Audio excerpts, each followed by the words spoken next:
The crystal chandeliers of the Riverside Grand Ballroom cast bright light across hundreds of faces, and every single one of them was staring at me. The envelope hit my chest before falling to the marble floor with a sound that seemed louder than the string quartet that had stopped playing. My husband Trevor stood 3 feet away with his arm around a woman I'd seen exactly twice before, and both of them wore matching smiles that made my stomach turn. "Divorce papers, Naomi," Trevor announced, his voice carrying across the silent ballroom. "I'm done pretending we have a marriage worth saving." The woman beside him, Simone, held up her phone. The small red light in the corner told me everything I needed to know. She was recording this. Recording my humiliation for whatever social media platform would give her the most attention. I bent down slowly, picked up the envelope, and met Trevor's eyes. 8 years of marriage, and I barely recognized the man in front of me. His navy suit was new. So were his shoes. The watch on his wrist cost more than our monthly mortgage payment, and I knew for certain I hadn't bought it for him. "You're doing this here?" My voice came out steadier than I felt. "At a charity event?" "Simone and I believe in living authentically," Trevor said, pulling her closer. She preened under his touch, flipping her hair for the camera. "We're not going to hide our love just because it makes you uncomfortable. Besides, everyone here needs to know the truth. You've been holding me back for years, Naomi. Living in that mediocre house, driving that old car, never wanting to take risks." Simone finally spoke, her voice sweet as poisoned honey. "Trevor deserves someone who matches his ambition. Someone who understands success." She gestured to herself with a manicured hand. "I own 3 businesses and an investment portfolio that would make your head spin." My best friend Jordan appeared at my elbow, her hand gripping my arm. "We're leaving," she whispered urgently. But I couldn't move. I stood there looking at Trevor, remembering the man who'd promised to love me through everything, and tried to find him in this stranger's face. The ballroom buzzed with whispers growing louder by the second. Camera phones appeared throughout the crowd. By tomorrow morning, this moment would be everywhere. "Nothing to say?" Trevor taunted. "That's typical. You never had vision, Naomi. You never wanted more than your little comfortable life." Simone showed me what I was missing. Real success. Real partnership. Real passion. "I'm filing for half of everything," he continued, counting on his fingers like I was a child who needed help understanding. "The house, your car, your savings, that small inheritance you got. You can keep your job at the community center since it barely pays anything anyway. Simone and I are building an empire, and I need capital to invest." Simone laughed high and bright. "We're going to be so happy, babe. Without dead weight dragging us down." The crowd gasped. Even for this spectacle, that comment crossed a line. But I saw what Trevor couldn't. I saw how Simone's eyes calculated everything. How she assessed the ballroom, the guests, the potential social media engagement this video would get. She wasn't in love with Trevor. She loved what she thought he could give her. "Are you finished?" I asked quietly. Trevor blinked, apparently surprised I wasn't crying or begging. "Yeah. My lawyer will contact you tomorrow. Don't try to fight this, Naomi. You'll lose." I tucked the envelope under my arm and straightened my green dress. My mother raised me to keep my dignity no matter what, and I wouldn't let Trevor take that from me too.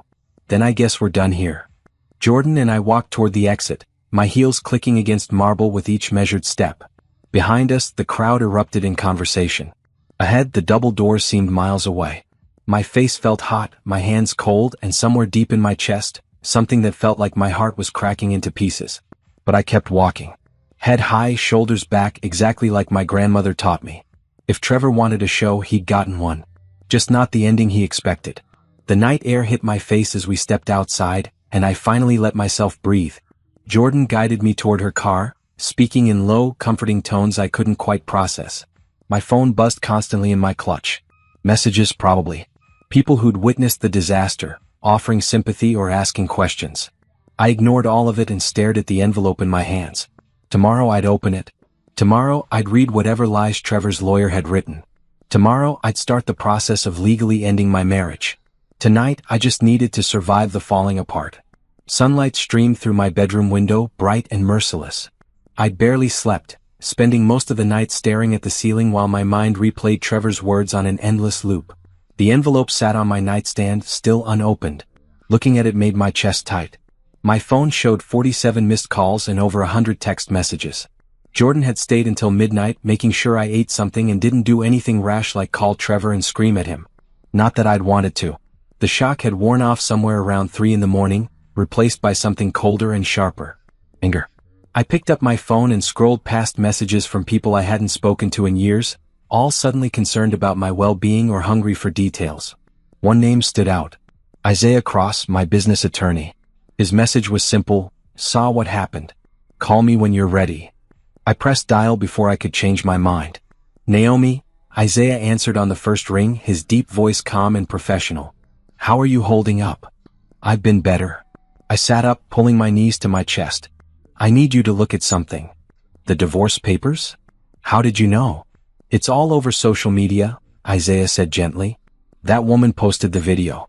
It's gotten about 200,000 views already. My stomach dropped. Of course she had. Simone was probably counting her new followers right now, thrilled with the engagement. Can you come over?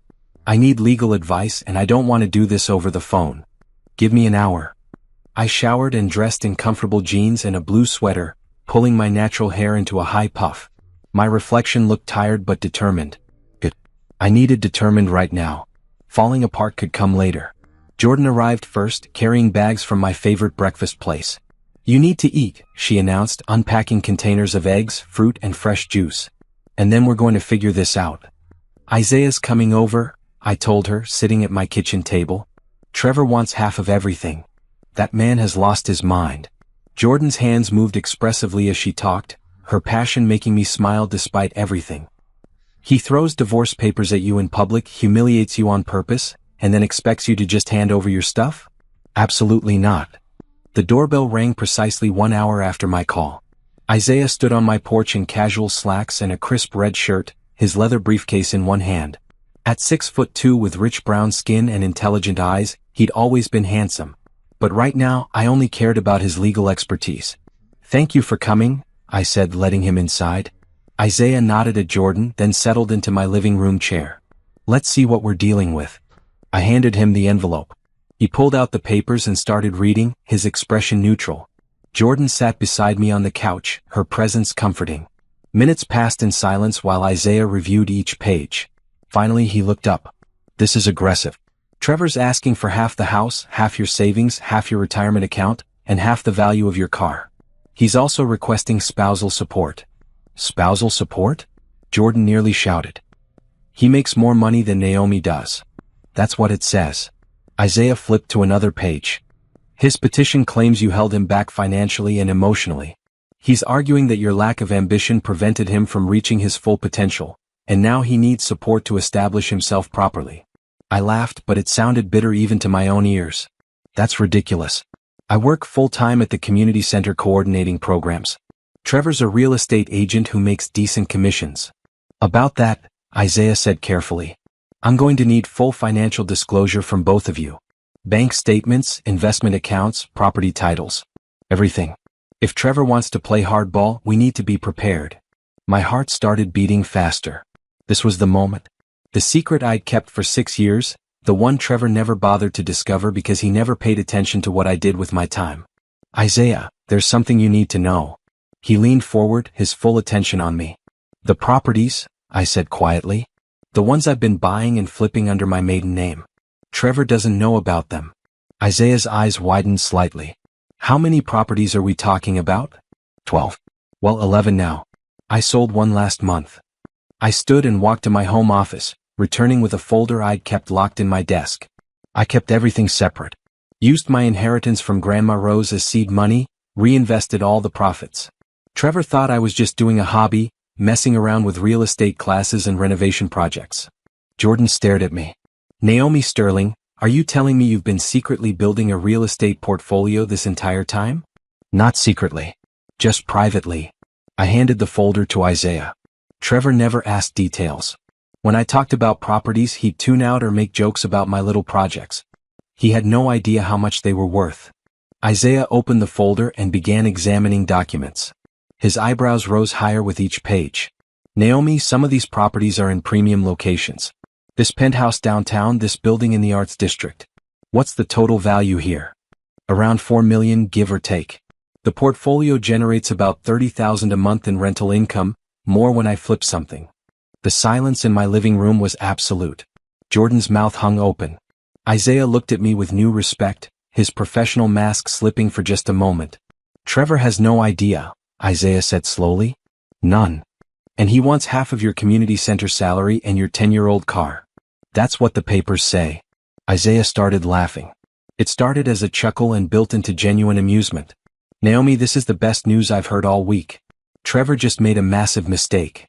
6 years earlier, I sat in Grandma Rose's lawyer's office, holding a check for $300,000. The inheritance shocked me. I knew she'd been careful with money, but I had no idea she'd saved so much. Your grandmother wanted you to have freedom, the lawyer explained. She specified in her will that this money was yours alone, not marital property. She wanted you to build something for yourself. I remembered that conversation as Isaiah spread my property documents across my coffee table. Trevor had been at a real estate conference that weekend, the same conference where he probably first met Simone, though I didn't know it then. He came home and barely asked about the lawyer meeting, just assumed I'd gotten some sentimental jewelry. Tell me how this started, Isaiah said, his pen poised over his legal pad. I took a real estate investing class at the community college, I began, settling into the memory. Just for fun, or so I thought. But the instructor talked about building wealth through property and something clicked. I started researching, learning everything I could about property values, renovation costs, rental markets. Jordan shook her head in amazement. I remember you spending every evening on your laptop. Trevor used to complain that you were ignoring him. He was usually watching sports or out with clients, I said. He didn't actually want my attention. He just didn't like that mine was elsewhere. My first property was a small duplex in an up-and-coming neighborhood. The seller needed a quick cash buyer, and I offered asking price with a 30-day close. Trevor noticed the money leaving our account only once. What's this $20,000 withdrawal? He'd asked, frowning at our bank statement. Investment, I'd said simply. In what? A property project. Don't worry, it's separate from our regular savings. He'd shrugged and gone back to his phone. That was the extent of his curiosity. In Trevor's mind, his career was important and mine was a cute hobby. He never bothered to ask follow-up questions about my projects or attend any of my property viewings. When I talked about renovations or rental agreements, his eyes glazed over. So I stopped mentioning it. I kept my maiden name, Sterling, on all property documents. Legally, Naomi Sterling owned these assets, not Naomi Patterson.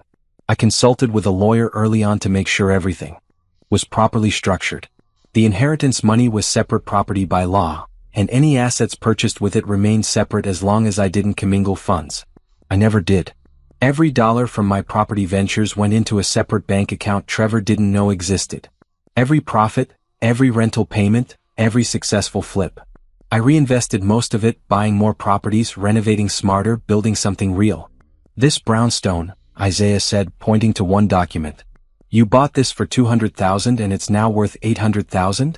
The neighborhood changed fast, I explained. I saw the potential early. Bought it, did a full renovation, divided it into 4 luxury apartments. The rental income alone pays for 2 other mortgages. And Trevor never noticed you disappearing to manage properties? I told him I was volunteering extra hours at the community center or meeting Jordan for dinner. He never checked. I felt a pang of something that wasn't quite sadness. Honestly, I think he was relieved when I was gone. Gave him more time with his phone and his mysterious late-night client meetings. Jordan touched my hand. Those meetings were probably with Simone. Probably, I agreed. But that's his loss, not mine.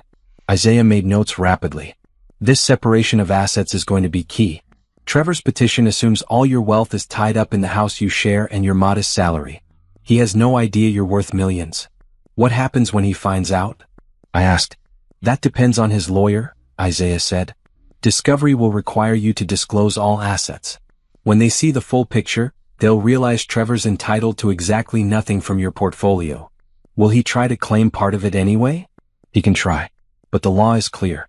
Separate property remains separate unless you intentionally mixed marital and separate funds, which you didn't. Your grandmother's inheritance and everything you built from it belongs entirely to you.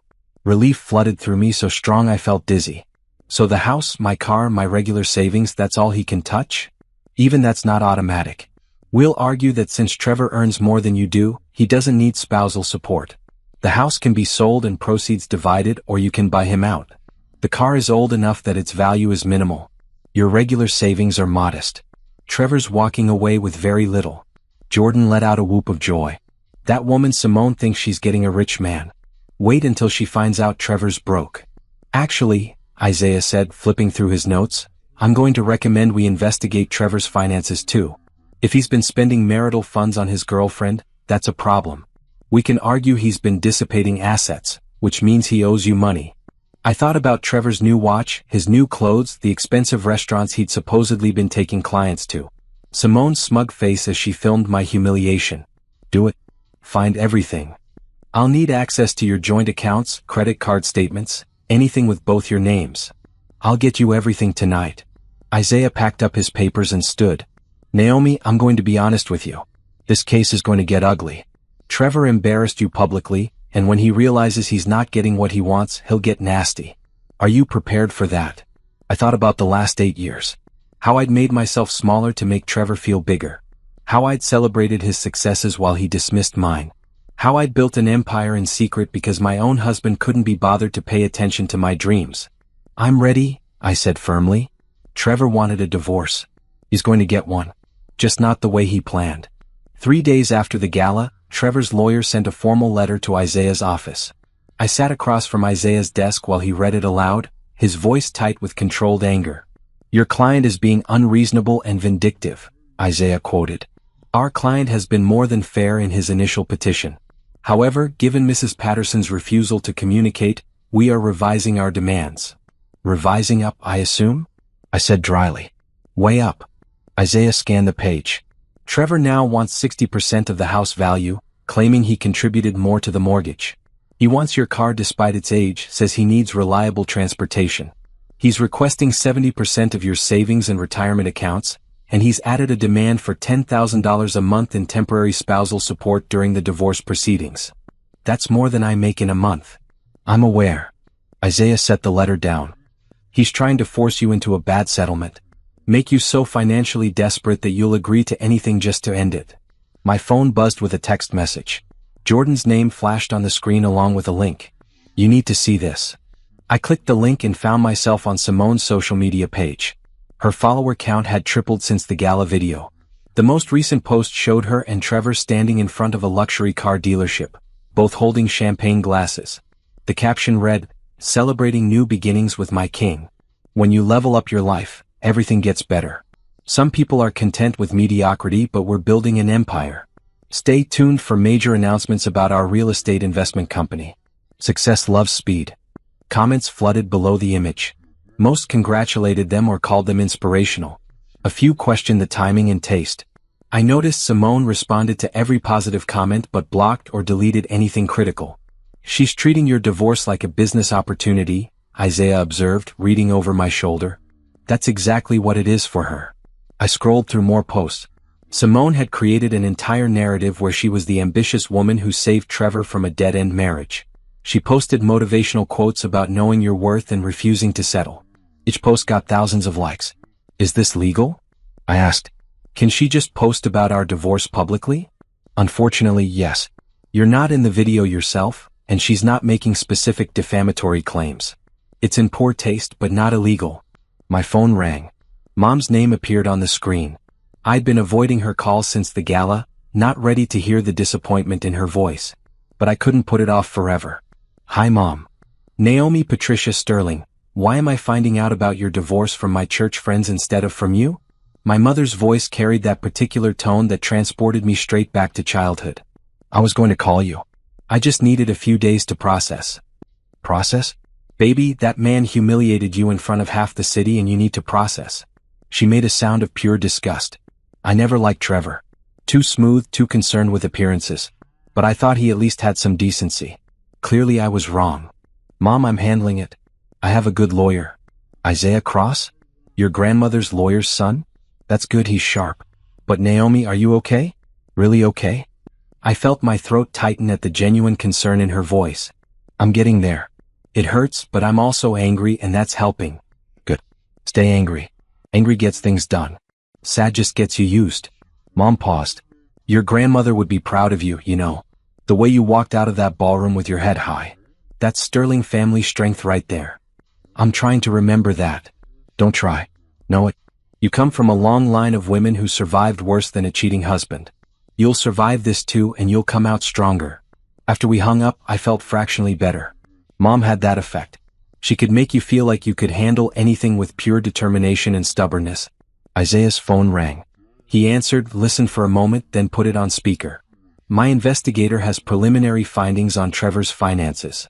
You're going to want to hear this. A woman's crisp voice came through the speaker. Mr. Cross, I've reviewed the last 2 years of credit card statements from the joint accounts. Trevor Patterson has spent approximately $90,000 on expenses unrelated to family needs. Expensive dinners always for 2, hotel rooms, jewelry purchases, weekend trips. The pattern starts about 18 months ago and increases in frequency 6 months ago. 18 months. Trevor had been cheating for a year and a half. My stomach turned over. There's more, the investigator continued. He took out a personal loan 3 months ago for $50,000 using the house as collateral. That money went directly into an LLC registered to both him and Simone Blake. The business, Patterson Blake Investments, appears to be inactive. No revenue, no legitimate business expenses. He used our house to fund a fake business with his girlfriend? I couldn't keep the shock from my voice. That's what it looks like. I'm still digging, but this loan is a problem. It's attached to the marital property without your knowledge or consent. Isaiah's expression turned sharp. That's fraud. Naomi, this changes everything. Trevor's not just asking for your assets. He's been stealing from you and putting your house at risk. What do? We go on offense. Isaiah started typing on his computer. I'm filing a motion for emergency relief. Trevor's going to be required to pay back that loan immediately, account for every dollar spent on Simone, and explain why he shouldn't be held in contempt. His demands for spousal support just became laughable. Will this stop the divorce? No, but it will stop Trevor from controlling the narrative. He embarrassed you at that gala. Now we're going to embarrass him in court. My phone buzzed again. Another post from Simone. This time it was a professional headshot with the announcement, excited to announce my partnership with Trevor Patterson in our new venture, Patterson Blake Investments. We're accepting high net worth clients interested in luxury real estate opportunities. DM for consultations. They were recruiting investors for a company funded with stolen money from my house. The audacity was almost impressive. Send me that link, Isaiah said grimly. We'll add it to the evidence. Simone's about to learn that social media posts live forever, especially in divorce court. Isaiah's investigator, a woman named Rachel Torres, arrived at my house the following Monday with 3 banker's boxes full of printed documents. She was short, stocky, with silver-streaked black hair and the kind of sharp eyes that missed nothing. Mrs. Patterson, I've been doing financial investigations for 15 years, she said, spreading papers across my dining room table. Your husband is either the most arrogant man I've ever investigated or the dumbest. Possibly both. What did you find? I asked, sitting down across from her. Rachel pulled out a highlighter and started marking documents. Trevor has been sloppy. He used your joint credit cards for everything. Jewelry purchases at stores that specialize in engagement rings, hotel rooms charged during times when he told you he was at real estate conferences, dinner reservations at romantic restaurants. She showed me receipts, each one a small knife to whatever remained of my feelings for Trevor. A $3,000 bracelet purchased 2 weeks after our 7th anniversary, which we'd celebrated with takeout because Trevor said he was too busy for a nice dinner. A weekend at a luxury resort during the time he told me he was visiting his sick uncle. The pattern is consistent, Rachel continued. Every expense is for 2 people. Trevor didn't even try to hide it. He kept digital copies of everything, probably for tax purposes, never thinking you'd see them. What about the loan on the house? That's where it gets interesting. Rachel pulled out another stack of papers. The loan was approved based on fraudulent information. Trevor forged your signature on the application. My head snapped up. He forged my signature? Clear as day. I compared it to your actual signature from other documents. It's not even close. Trevor's handwriting trying to look like yours. Isaiah, who'd been listening quietly, leaned forward. That's a felony. Several felonies, actually. Bank fraud, forgery, maybe identity theft depending on how the prosecutor wants to charge it. Rachel's smile was grim. Trevor put the loan proceeds into the LLC account he shares with Simone. They've spent about $30,000 so far on, and I quote from their expense reports, business development. What does that mean? I asked. Fancy dinners, a leased luxury car, designer clothes, a down payment on office space that they never actually moved into. Rachel showed me photos from Simone's social media. Every post, every story, every image is funded by money stolen from you. Jordan, who'd been sitting silently in the corner, finally spoke. Can we get her charged too? Simone had to know that money wasn't legitimate. That's harder to prove, Rachel admitted. She can claim she believed Trevor when he said he had the funds. But it definitely makes her look bad, and bad optics matter in divorce court. Isaiah gathered the documents into organized piles. Here's what we're going to do. First, we file a police report about the forged signature. That starts a criminal investigation. Second, we file an emergency motion in divorce court to freeze all joint accounts and require Trevor to repay the loan. Third, we demand full accounting of every dollar Trevor spent from marital funds. What will that accomplish? I asked. It puts Trevor on defense. Right now he thinks he's in control. He humiliated you, made demands, got his girlfriend to paint him as the victim of a terrible marriage. This flips the script. Suddenly he's the one facing fraud charges and financial misconduct accusations. Won't this make him angry? Absolutely. Which is why we're also filing a restraining order based on his aggressive behavior at the gala and his pattern of financial abuse. Isaiah pulled up a form on his laptop. Trevor threw papers at you in public, verbally berated you, and has been making threatening statements through his lawyer. That's enough for protective measures. My stomach twisted. I don't think Trevor would hurt me physically. Maybe not. But I'd rather be cautious. The restraining order just means he can't contact you directly or come to your house. All communication goes through lawyers. It protects you and creates a legal record. Rachel started packing up her documents. I'll keep digging. If Trevor's been this careless with the obvious stuff, there's probably more we haven't found yet. Give me another week. After she left, I sat at my table staring at the evidence of Trevor's betrayal. Each receipt, each forged document, each lie. The marriage I'd thought we had never really existed. Trevor had been living a completely different life while I'd been building my business and assuming we were partners. Are you okay? Jordan asked softly. I feel stupid, I admitted. How did I not see this? 18 months, Jordan. A year and a half of lying, and I never suspected anything. Because you trusted him. That's not stupid. That's normal. Trevor's the one who broke that trust. My phone buzzed with a notification.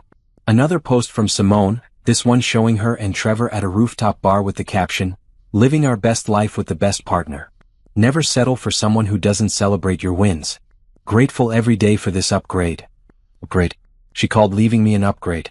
Let me see that, Isaiah said, taking my phone. He screenshot the post and saved it to his evidence folder. Every post like this helps us. It shows consciousness of guilt and establishes their relationship timeline. Keep monitoring her social media and send me anything relevant. I should probably stop looking, I said. It just makes me feel worse. Your feelings are valid, Isaiah said gently. But try to channel them into determination. Trevor thinks he won. He thinks he got the better deal. We're going to prove him very, very wrong. That night, alone in my house, I walked through the rooms Trevor and I had shared. We'd bought this place 6 years ago, excited about our future. I'd picked out the paint colors, chosen the furniture, made this space a home. Now it just felt empty. I thought about my properties, the ones Trevor didn't know about. The penthouse downtown with floor-to-ceiling windows. The renovated brownstone with its original hardwood floors. The small apartment building that generated steady rental income. I'd built all of that while Trevor was busy building lies. My phone rang. Unknown number. I almost didn't answer. Naomi, it's me. Trevor's voice, familiar and strange at the same time. We need to talk. You're not supposed to contact me directly. Talk to your lawyer. Come on, don't be like that. I just want to have a civil conversation. Civil? You threw divorce papers at me in public, Trevor. You posted videos of it online. There's nothing civil about that. Simone got carried away with that. It wasn't my idea. He sounded almost apologetic. Look, I know you're hurt, but this doesn't have to be messy. Just agree to the settlement and we can both move on. The settlement where you take most of my savings, my car, and $10,000 a month? That settlement. You're being dramatic. I need those things to start my business with Simone. The business you funded by forging my signature and stealing $50,000 from our house? The words came out cold and sharp. Yeah, Trevor. I know about that. Silence on the other end. Then, who told you that? Documents don't lie. Unlike you. Naomi, I can explain. Explain to the police. And to the judge. And to Simone when she realizes you're broke and facing fraud charges. Do not call me again. I hung up and immediately called Isaiah to report the contact violation. My hands shook but my voice stayed steady. Trevor had pushed me around emotionally for years, making me feel small and unimportant. Not anymore. This was war and I intended to win. The next morning, I woke up with a strange sense of clarity. The fog of shock and hurt had lifted, replaced by something sharper.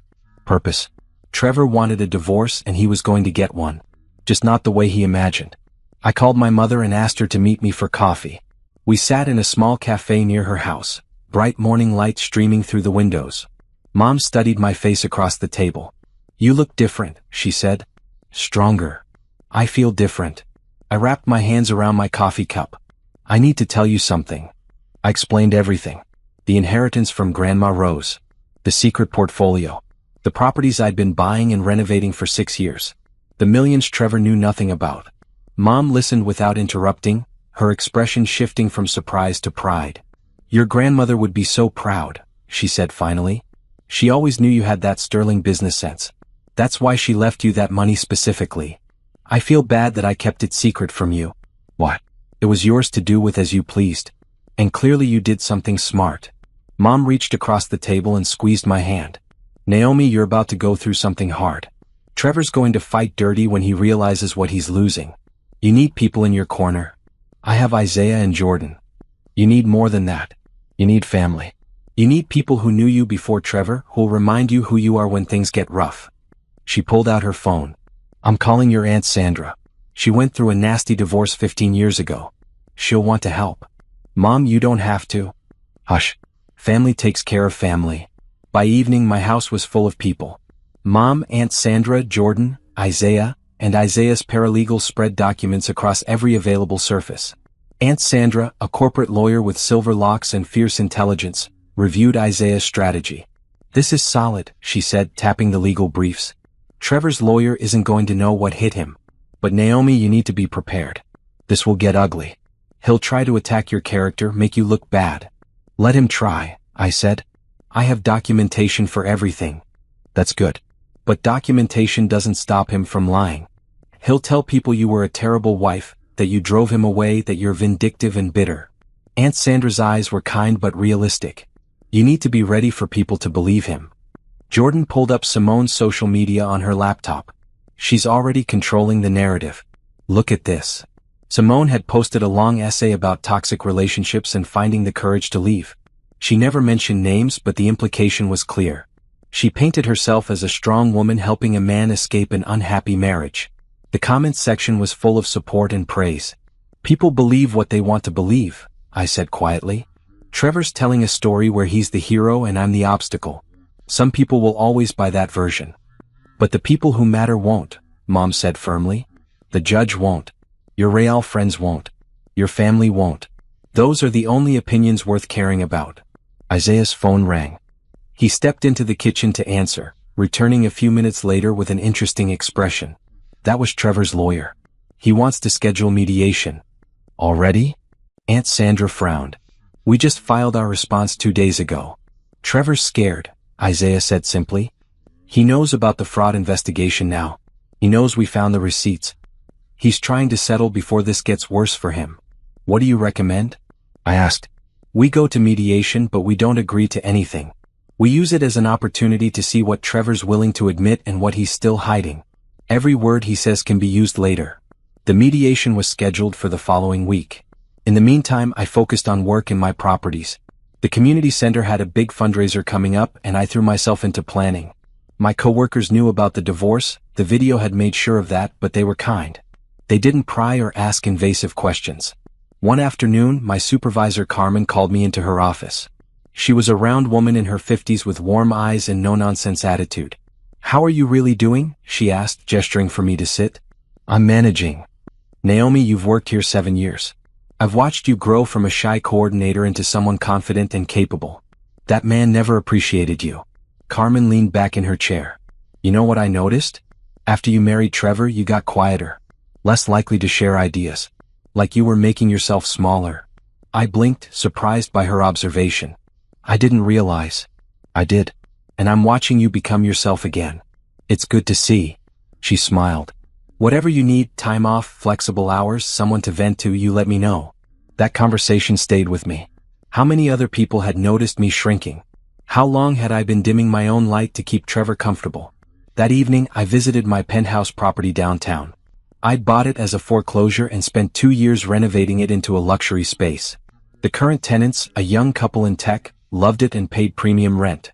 I walked through the building, checking on maintenance issues and admiring the work I'd done.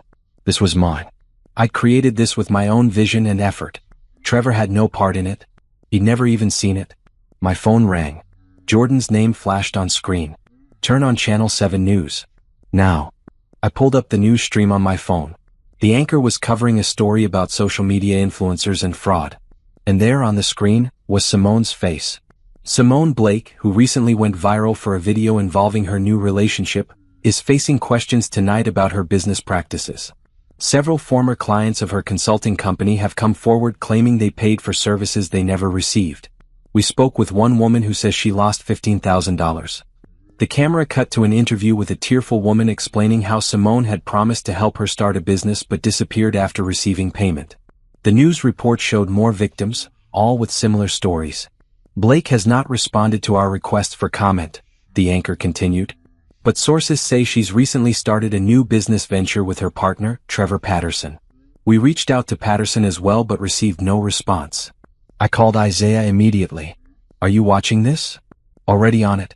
I'm reaching out to these victims to see if they'll testify about Simone's character if needed. This is perfect timing. Is Trevor legally connected to her old scams? Probably not directly. But it shows pattern of behavior. She's a con artist and Trevor's her latest mark. Or her partner in crime. Either way, it's bad for him. The next morning, Simone's social media had gone dark.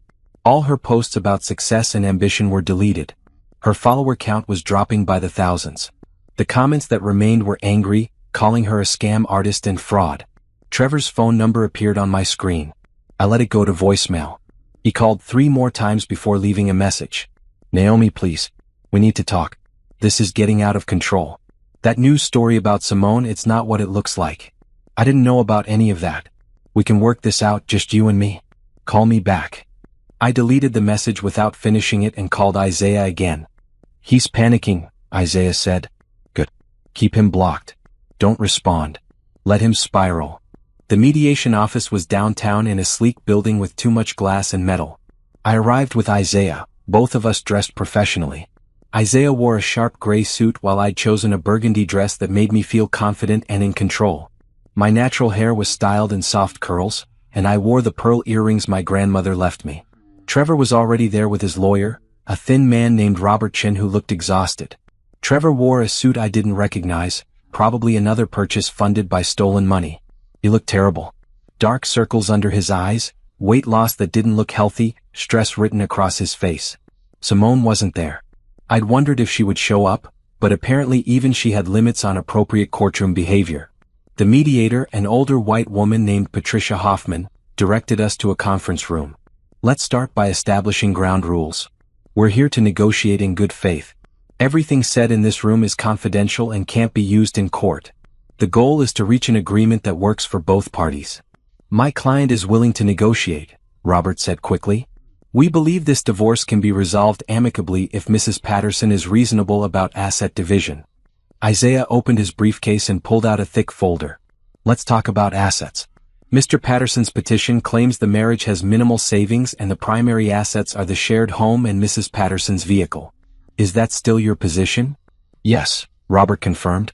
Our financial disclosure shows approximately $50,000 in joint savings, the house valued at $400,000 with $200,000 remaining on the mortgage, and Mrs. Patterson's vehicle worth about $8,000. Interesting. Isaiah slid papers across the table. Because Mrs. Patterson's full financial disclosure tells a very different story. Trevor leaned forward, frowning. Robert picked up the documents and started reading. I watched his face change as he processed the information. His eyes got wider. He flipped pages faster. Finally, he looked up at Isaiah. This can't be right. It's completely accurate. Independently verified. Mrs. Patterson owns a portfolio of luxury properties worth approximately $4 million, generating substantial monthly income. All separate property, purchased with inheritance funds and maintained entirely separate from marital assets. Trevor grabbed the papers from his lawyer's hands. What? What properties? Naomi, what is this? I met his eyes calmly. My business. The one you never bothered to ask about. You told me you were taking real estate classes. Playing around with small projects. Trevor's voice rose. You never said you owned buildings. Plural. Multiple buildings. You never asked for details. Every time I tried to talk about my work, you'd change the subject or make jokes about my little hobby. I kept my voice steady. I built this portfolio over 6 years, Trevor. 6 years of you not paying attention. Robert was speed reading through the property listings. These are premium locations. This penthouse is in one of the most expensive buildings in the city. How did you afford this? My grandmother left me an inheritance. I invested it wisely. I turned to Trevor. Remember when I went to her lawyer's office 6 years ago? You asked what I got and I said some money. You said, "That's nice," and went back to watching football. You never asked how much. You lied to me. Trevor's face was red now. You've been hiding millions of dollars. I didn't hide anything. I built a business using my own separate funds. You weren't interested in my projects, so I stopped mentioning them. That's not the same as lying. Isaiah interrupted smoothly. Mr. Patterson, your client forged Mrs. Patterson's signature to take out a $50,000 loan on their shared home. He used that money to fund a business venture with his mistress. He spent approximately $90,000 of joint funds on his affair. Mrs. Patterson has been completely transparent. Your client has committed multiple felonies. The room went silent. Patricia, the mediator, cleared her throat. Perhaps we should take a short break. I think that's a good idea, Isaiah agreed. Trevor followed me into the hallway as I headed for the bathroom. Naomi, wait. Please. I stopped but didn't turn around. Go back to your lawyer, Trevor. We're not allowed to talk directly. 5 minutes. Just give me 5 minutes. His voice cracked. I made a mistake. I know that now. This thing with Simone, it got out of hand. I never meant for it to go this far. I finally faced him. You threw divorce papers at me in front of 200 people. You let your girlfriend film it and post it online. You tried to take everything from me while stealing thousands of dollars for your affair. Which part exactly didn't you mean? I was trying to impress Simone. She kept pushing me to make a grand gesture to show everyone we were serious. I got caught up in it. Trevor ran his hands through his hair. She's not who I thought she was. That news story, those people saying she scammed them, I didn't know about any of that. That's your problem, not mine. Please, can we just stop this? Forget the divorce, forget the settlement. We can go to counseling, work things out. I still love you. I almost laughed at the absurdity. No, Trevor. You don't love me. You probably never did. You loved having someone who made you feel important while she stayed small and quiet. That's over. I'll change. I promise. No more Simone, no more lies. We can start fresh. I don't want to start fresh with you. I want to finish this divorce and move on with my life. I met his desperate eyes. You wanted this, remember? You wanted out so badly you made a public spectacle of leaving me. Well, congratulations. You're getting exactly what you asked for.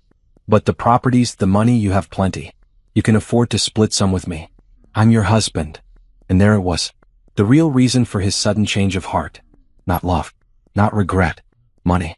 He'd found out I was wealthy and now wanted his share. I'm not giving you a penny of my portfolio, I said clearly. That's separate property built with my inheritance. Legally, you have no claim to it. Your lawyer knows that. The mediator knows that. Soon the judge will know that too. Trevor's expression hardened. This isn't over. I'll fight this. Fight all you want. You'll lose. I walked away, leaving him standing in the hallway. Back in the conference room, Robert looked defeated. My client needs time to review this new information and consider his options. Of course, Isaiah said pleasantly. Take all the time you need. But I should mention we're prepared to move forward with criminal charges regarding the forged loan documents. The fraud investigation is ongoing. The longer this drags out, the worse it looks for Mr. Patterson. Are you threatening my client? I'm stating facts. Mr. Patterson committed fraud. We have documentation. The police have been notified. Whether the district attorney presses charges depends on multiple factors, including how cooperative Mr. Patterson is in these proceedings. Patricia stepped in. Gentlemen, let's keep this professional. Mr. Chin, do you need to consult with your client? Yes. Privately. They left the room. Isaiah and I sat in silence for a moment before I let out a long breath. That was intense. You did great. Stayed calm, didn't let him manipulate you. I'm impressed. I almost believed him for a second. When he said he wanted to work things out, I shook my head. But then he showed his real motivation. Classic pattern. He didn't want you until he realized what you were worth. Now suddenly he loves you again. Isaiah's expression was disgusted. Guys like Trevor make my job easy. They're so transparent. 20 minutes later, Robert and Trevor returned. Trevor wouldn't meet my eyes. Robert shuffled papers nervously. My client would like to revise his settlement demands, Robert said formally. In light of new information regarding separate assets, we're withdrawing requests for any portion of Mrs. Patterson's property portfolio. We're requesting only a fair division of actual marital assets, the home, joint savings, and retirement accounts. And spousal support? Isaiah asked. Robert hesitated. We're willing to negotiate that amount. How generous? Here's our counteroffer. Isaiah slid a document across the table.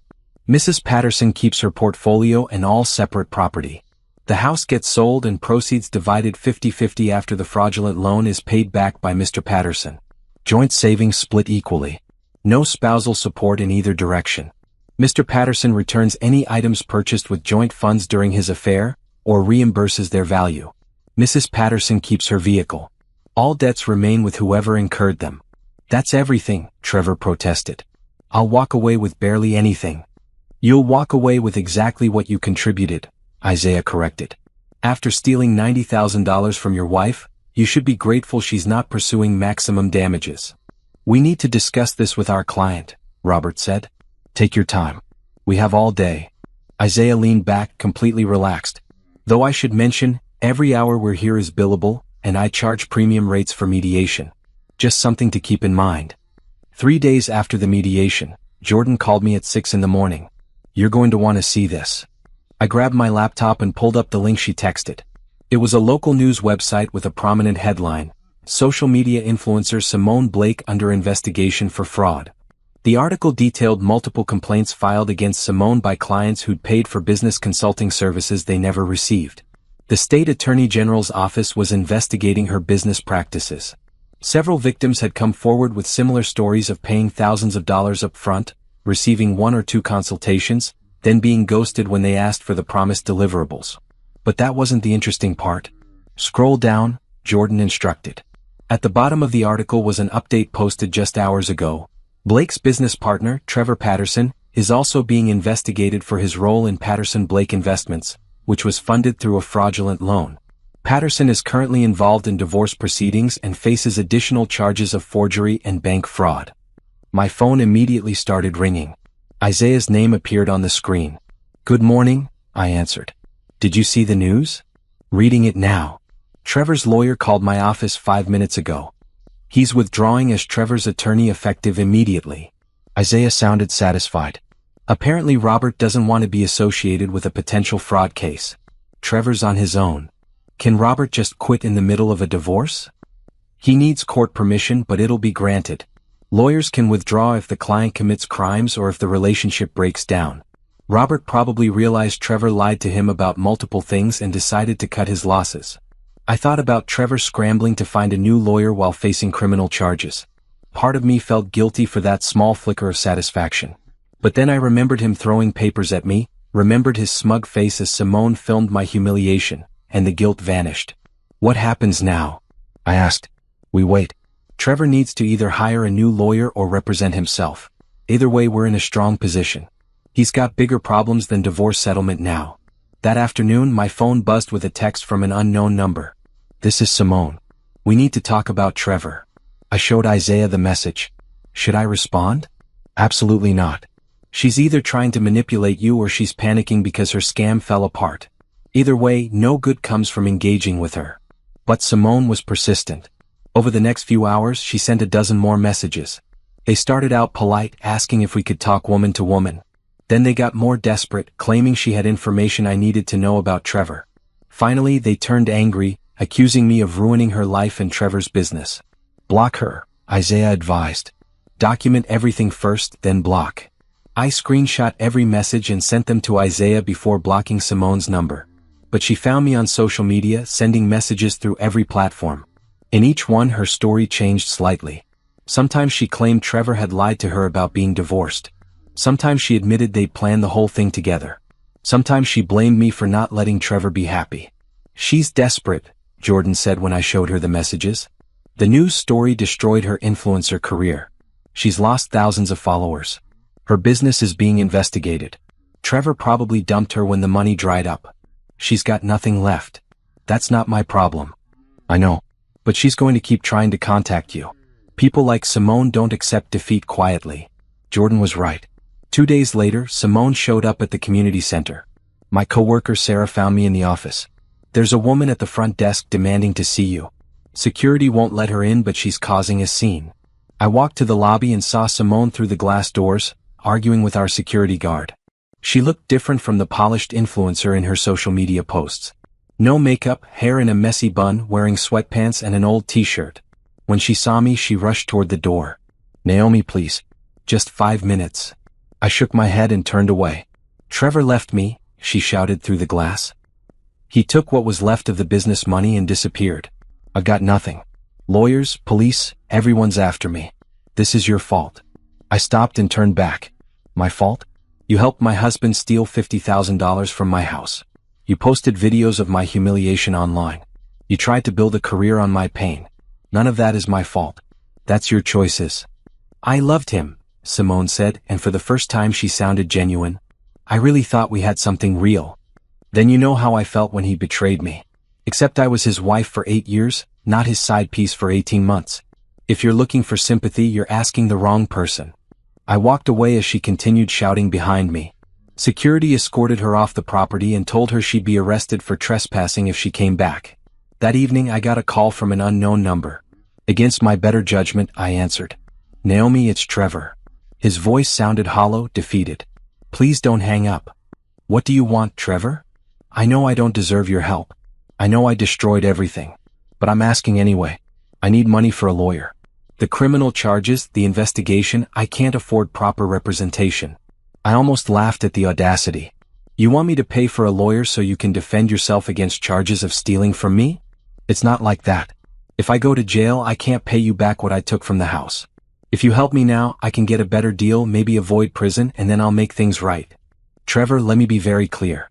I will never give you another dollar as long as I live. Whatever consequences you're facing are the direct result of your own actions. Figure it out yourself. Naomi, please.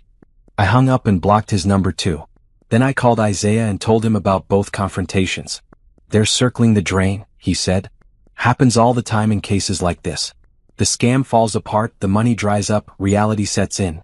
They start turning on each other and looking for anyone to blame except themselves. It's almost sad, I admitted. Almost. Don't waste your sympathy. Trevor made his choices knowing they would hurt you. Simone helped him do it. They're adults who committed crimes. Natural consequences aren't cruelty. Over the next week, I watched the situation continue to collapse through news reports and court documents. Simone was charged with multiple counts of fraud related to her consulting business. She pleaded not guilty but couldn't make bail. Trevor was charged with bank fraud and forgery. His court date was set for 6 weeks out. The divorce proceedings moved forward rapidly without Robert slowing things down. Trevor couldn't afford a new lawyer and filed for a public defender, but those attorneys were swamped and couldn't prioritize a civil divorce case. The judge granted my petition for emergency division of assets and ordered the house to be sold immediately. Trevor moved out within a week, leaving behind most of the furniture we'd bought together. I didn't want any of it anyway.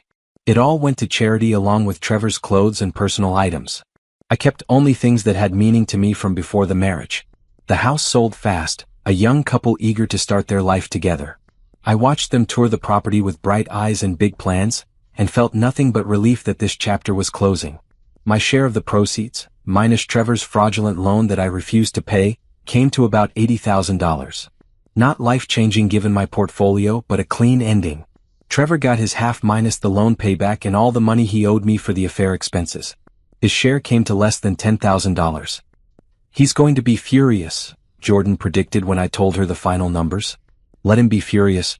That's all he gets. The divorce was finalized on a Wednesday morning in a courtroom that smelled like old coffee and disappointment. Trevor didn't show up, represented instead by paperwork filed by whatever overworked public defender had caught his case. I sat next to Isaiah while the judge reviewed the settlement and signed the decree. Just like that, I was no longer married. How do you feel? Isaiah asked as we left the courthouse. I thought about it. Free. 1 month after the divorce was finalized, I stood in the lobby of a new property I'd just purchased.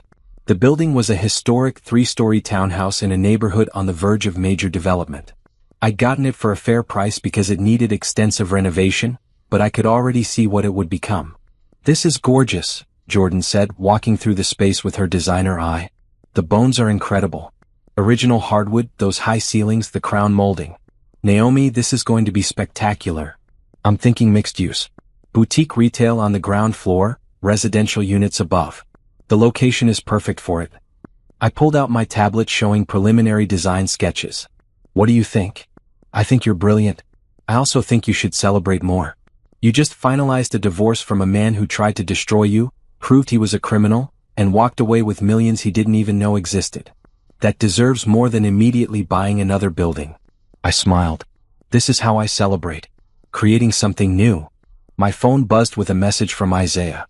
"Foundation paperwork is ready for your signature. Can you stop by the office tomorrow?" The foundation had been my idea, born from conversations with my mother about how my grandmother's inheritance changed my life. I wanted to help other women access similar opportunities. The Sterling Foundation for Women's Financial Independence would provide grants, education, and resources for women trying to start businesses or escape financial abuse. "I'm proud of you," Mom said when I told her about it over dinner that night. "Not just for the foundation, although that's wonderful. I'm proud of how you handled everything with Trevor. You could have been bitter and angry, but instead you focused on moving forward." "I was bitter and angry," I admitted. "I'm still angry sometimes. But I realize staying stuck in that feeling only hurts me. Trevor's already taken enough from me. I'm not giving him my peace too. That's wisdom, baby. Took me a lot longer to learn that lesson after your father left." Mom squeezed my hand. "Your grandmother would be so proud of the woman you've become." The foundation launch was scheduled for 8 weeks out. I'd rented a gorgeous event space and invited community leaders, potential donors, and women who might benefit from our programs. Isaiah helped me structure everything legally while Jordan handled the design and marketing. "You need a date for the launch event," Jordan said casually one afternoon while we reviewed invitation designs. "I'm going alone. This is about the foundation, not my social life." "Isaiah would go with you if you asked." I looked up sharply. "What? Oh, come on. You can't tell me you haven't noticed how he looks at you. The man is clearly interested and has been for a while. He's just been professional because of the divorce. Isaiah is my lawyer." "Isaiah was your lawyer." Past tense. The divorce is done. "He's free to be whatever else you want him to be." Jordan grinned. "And I've seen how you look at him too. All soft and smiley when he explains legal stuff." "I do not get soft and smiley." "You absolutely do. It's adorable." I thought about Isaiah. His steady presence during the worst period of my life. The way he'd fought for me without making me feel helpless. How he celebrated my wins and supported me through losses. Somewhere along the way he'd become more than just my attorney. "Even if I was interested," I said carefully, "it's too soon. The divorce just finalized. I need time to figure out who I am outside of being married to Trevor." "Fair enough. But don't wait too long. Men like Isaiah don't stay single forever." That night, alone in my new apartment, I thought about Jordan's words. I'd moved out of the house I'd shared with Trevor and into a 2-bedroom rental while I decided what to do next. My portfolio gave me options. I could buy a house anywhere, live in one of my properties, or stay mobile and flexible. For the first time in years, my life was entirely my own choice. My phone rang. Isaiah's name appeared on the screen. "Hope I'm not calling too late." "Not at all. What's up?" "I wanted to give you an update on Trevor's criminal case. He took a plea deal. 3 years probation, restitution payments, and community service. He avoided jail time." "How do you feel about that?" I asked. "Honestly, I think justice was served. He's going to spend years paying back what he stole, his reputation is destroyed, and he has a criminal record. That's not nothing." Isaiah paused. "How do you feel about it?" "Relieved. I didn't want to testify at a trial, relive everything in public. This way it's done and I can move on completely." "That's healthy. You've handled this whole situation with remarkable grace." "I had a good lawyer." Isaiah laughed, warm and genuine. "You had a smart client who made my job easy." "Naomi, can I ask you something?" My heart rate picked up. "Sure." "The foundation launch next month. I know I'm technically invited as your attorney, but I was wondering if you'd like to go together. As a date, I mean. Not as lawyer and client." I smiled into the phone. I'd like that. Really? Because I don't want to pressure you. I know you've been through a lot, and if you need more time. Isaiah, I said yes. Right. Yes. Good. That's good. He sounded genuinely flustered, which was adorable coming from someone usually so composed. I'll pick you up at 7? After we hung up, I sat in my quiet apartment feeling something I hadn't felt in years. Oh, excitement about the future. The sense that good things were coming. My phone buzzed with a text from Jordan. So? Did you ask him? He asked me actually. Details. Now. I laughed and called her, spending the next hour dissecting every word of the conversation like we were teenagers instead of grown women. Felt good. Like normal. The next few weeks flew by in a blur of foundation preparation, property renovations, and careful first dates with Isaiah. We went to dinner, walked through art galleries, spent hours talking about everything and nothing. He was patient, respectful, never pushing for more than I was ready to give. I really like you, he said one evening as we sat in a coffee shop. I have for a while. But I want you to know there's no pressure. We can take this as slow as you need. I like you too, I admitted. But you're right, I need slow. I spent 8 years in a marriage where I made myself smaller. I need to remember how to be myself before I can be part of an us. I can work with that. I'm a patient man. The foundation launch arrived faster than I expected. I stood in front of a mirror in a gorgeous emerald dress, my hair styled perfectly, diamond earrings catching the light. I looked successful, confident, happy. I looked like myself. Isaiah picked me up exactly at 7, looking sharp in a charcoal suit. You're beautiful, he said simply. The event space was transformed with bright lighting and elegant decorations. Jordan had outdone herself. Over 200 people filled the room, community leaders and donors and women eager to hear about our programs. My mother stood near the front, pride shining in her eyes. I took the stage to give my speech, my heart pounding but my voice steady. Thank you all for coming tonight. 6 months ago, I was going through the hardest period of my life. But I had resources that many women don't have access to: financial education, inheritance money that gave me options, and knowledge about building wealth that protected me when I needed it most. The Sterling Foundation exists to give other women those same resources.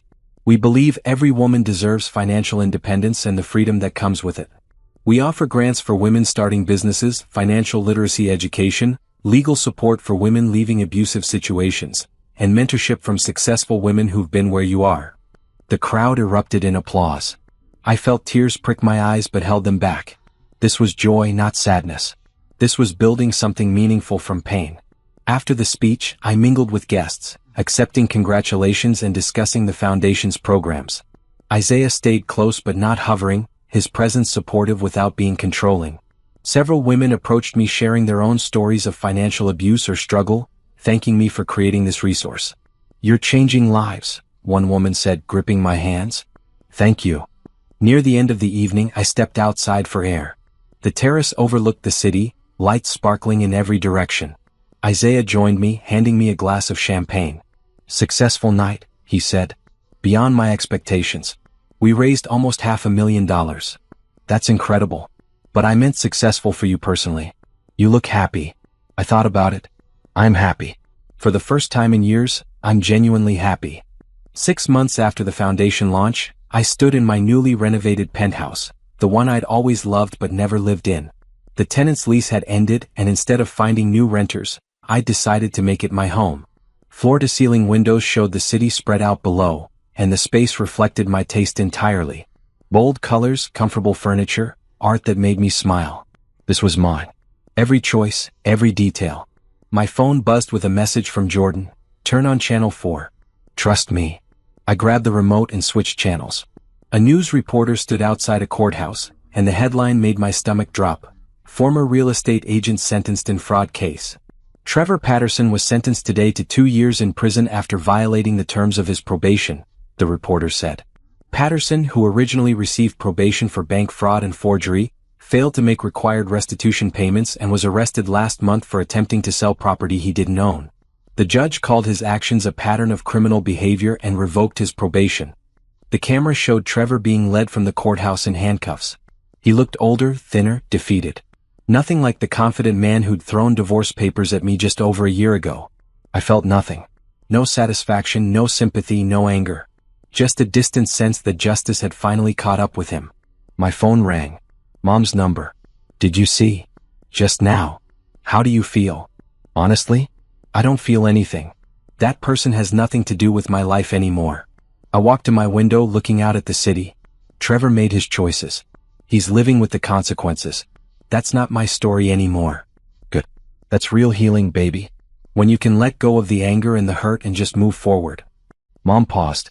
Have you talked to Isaiah today? Not yet. Why? No reason. Just wondering. I could hear the smile in her voice. Isaiah and I had been dating for 5 months, taking things slow but steady. He respected my boundaries, supported my goals, and made me laugh. Last week, he'd met my mother officially, and they'd gotten along so well I'd felt a brief flash of worry that she liked him better than me. The foundation was thriving beyond my expectations. We'd already given grants to 30 women and had a waiting list of applicants. The financial literacy workshops were full every month. Several women who'd received grants had successfully launched businesses and were now volunteering as mentors for new applicants. My real estate portfolio had grown too. The townhouse renovation finished ahead of schedule and already had tenants for both residential units and a boutique coffee shop on the ground floor. I'd purchased 2 more properties, including a small apartment building that needed work but had incredible potential. Jordan's boutique was expanding into a 2nd location, and she'd asked me to invest as a partner. We were meeting next week to discuss details, and I was excited about combining our skills. The doorbell rang. I opened it to find Isaiah standing there with takeout bags and a bottle of wine. I come bearing food, he announced. And I heard about Trevor. Wanted to make sure you were okay. I'm fine. Better than fine, actually. I let him in and took the bags to my kitchen. It's weird, but seeing him sentenced just felt like closing a door I'd already walked away from. That's healthy. Isaiah set the wine on the counter and pulled me into a hug. You've come so far. I'm proud of you. We ate dinner on my balcony, talking about work and foundation business and Jordan's expansion plans. Isaiah told me about a pro bono case he'd taken representing a woman in a situation similar to mine, and how he'd used what he learned from my case to help her. You're making a difference too, I told him. Not just with me but with all those women you're helping for free. I learned from the best. He reached across the table and took my hand. Naomi, I need to tell you something. My heart rate picked up. Okay. I'm in love with you. I know we're taking things slow and I respect that. I'm not asking you to say it back or change anything about how we're doing this. I just needed you to know. I love you. I looked at this man who'd stood beside me through the worst time of my life and stayed to celebrate the best times. Who respected my boundaries and celebrated my success. Who made me laugh and supported my dreams. I love you too, I said. I didn't expect to. After Trevor, I wasn't sure I'd ever want to trust someone again. But you're different. You see me as a whole person, not someone to control or change. Isaiah stood and pulled me to my feet, kissing me gently. I see an incredible woman who built an empire, launched a foundation and turned pain into purpose. That's who you are. Later that evening, after Isaiah left, I sat on my balcony alone with my thoughts. My phone buzzed with notifications. The foundation's social media had posted about a new grant recipient, a single mother starting a catering business. The comments were full of support and congratulations. I thought about where I'd been a year ago. Standing in that ballroom, humiliated and hurt, while Trevor announced his betrayal to hundreds of people. I'd felt so small in that moment, so defeated. But I wasn't small. I'd never been small. I'd just been with someone who needed me to shrink so he could feel big. Without Trevor, I'd expanded into the person I was always meant to be. My phone rang again. A known number. I almost didn't answer, but curiosity won. Hello? Naomi, it's Simone. Her voice was barely a whisper. Don't hang up. Please. I should have ended the call immediately. But something in her voice stopped me. What do you want? I'm calling from county jail. I'm being sentenced next week for the fraud charges. My lawyer says I'm looking at 3 to 5 years. She took a shaky breath. I just wanted to apologize. For everything. The video, the posts helping Trevor steal from you. All of it. Why tell me this now? Because I'm going to prison and I need to make peace with what I did. You didn't deserve any of that. I was caught up in my own greed and ambition. I thought Trevor had money and status and I wanted those things. When I found out he was broke and had stolen from you, I was so angry. But that anger should have been at myself. I waited, saying nothing. You're probably wondering why I'm really calling, Simone continued. The truth is, I've been following your foundation on social media. From jail. I saw what you built from the situation I helped create. You turned something terrible into something that helps people. That's the kind of person you are. I just wanted you to know that I see that now. I understand what I helped Trevor try to destroy. Thank you for calling, I said finally. I hope you get the help you need, Simone. I really do. I hung up feeling lighter somehow. Simone's apology didn't change anything that happened, but it closed another door. She'd have to live with her choices just like Trevor did. The next morning, I woke up to sunshine streaming through my windows. My schedule was full. Property inspection at 9, foundation board meeting at 11, lunch with Jordan at 1, dinner with Isaiah at 7. A full, rich life built exactly the way I wanted it. I pulled on comfortable jeans and a red top, tied my hair up and looked at my reflection. The woman staring back was confident, successful, and genuinely happy. She knew her worth and didn't shrink for anyone. Good morning, I said to my reflection. Let's make today count. At the foundation office, my assistant Chloe handed me a stack of grant applications. These came in over the weekend. All strong candidates.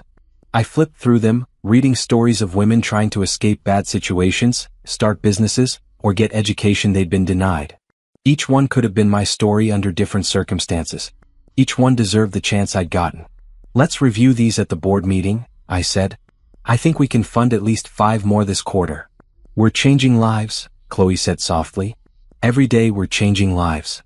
That evening, Isaiah and I walked through the city, hand in hand, talking about everything and nothing. We passed the hotel where the gala had happened, where Trevor had thrown those papers at me. Do you ever think about that night? Isaiah asked. Sometimes. But it feels like it happened to a different person. I'm not the woman who stood there taking that abuse. I'm someone who built herself back up and became stronger. You were always strong. You just needed to remember it. We stopped at a coffee shop and sat outside watching people pass by. My phone buzzed with a notification. The local news app showed a headline. Sterling Foundation announces expansion to 3 new cities. Did you approve this press release? Isaiah asked, reading over my shoulder. Yesterday. We're opening satellite offices in 3 major cities. More women, more opportunities, more change. I smiled at him. Grandma Rose would love this. I think she does love it. Wherever she is, she's proud of you. As the sun set over the city, painting everything in shades of orange and pink, I thought about the journey that brought me here. The betrayal and pain. The discovery of my own strength. The building of something meaningful from the ashes of what I'd lost. Trevor had tried to destroy me to make himself feel powerful. Instead, he'd given me the push I needed to step fully into my own power. The secret he'd never bothered to discover wasn't just about properties or money. It was about who I really was underneath the role I'd been playing. I was Naomi Sterling, named after my grandmother, carrying on her legacy of strength and wisdom. I was a successful businesswoman, a philanthropist, a woman building her own empire on her own terms. I was someone who turned pain into purpose and betrayal into breakthrough. And I was finally, completely, beautifully free.